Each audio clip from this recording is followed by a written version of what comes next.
চলুন বন্ধুরা, ডাঁটা ছেটকির রেসিপি জেনে নেওয়া যাক। ডাঁটা ছেটকি বানাতে গেলে কী কী লাগছে। প্রথমেই লাগছে সজনের ডাঁটা, আর নুন, চিনি, হলুদ আর সর্ষেটা ভালো করে জলে ভিজিয়ে রাখতে হবে কিছুক্ষণ। আর ডাঁটাগুলোকে ছোটো ছোটো করে কেটে নিতে হবে। এরপর কড়াইতে সর্ষের তেল দিয়ে তার মধ্যে সর্ষের তেলটা গরম হয়ে গেলে ধুয়ে রাখা ডাঁটাগুলো দিয়ে দিতে হবে। ভালো করে নাড়াচাড়া করে তেলের মধ্যে একটু নুন, হলুদ দিয়ে আর অল্প জল দিয়ে ডাঁটাগুলোকে একটু সিদ্ধ হতে দিতে হবে। সঙ্গে সঙ্গে আমরা মিক্সার গ্রাইন্ডারে একটু সর্ষেটা বেটে নেব।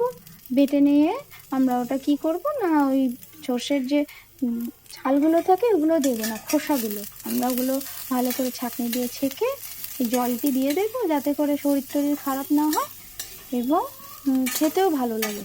তো ওই জলটা দিয়ে এবার ঢাকা দিয়ে কিছুক্ষণ ফুটতে দেবো। একটা কাঁচা লঙ্কা দিয়ে দিয়েছি, আপনারা চাইলে সর্ষের সঙ্গে লঙ্কা বেটে নিতে পারে, আমার ভালো লাগে না তাই আমি দিই।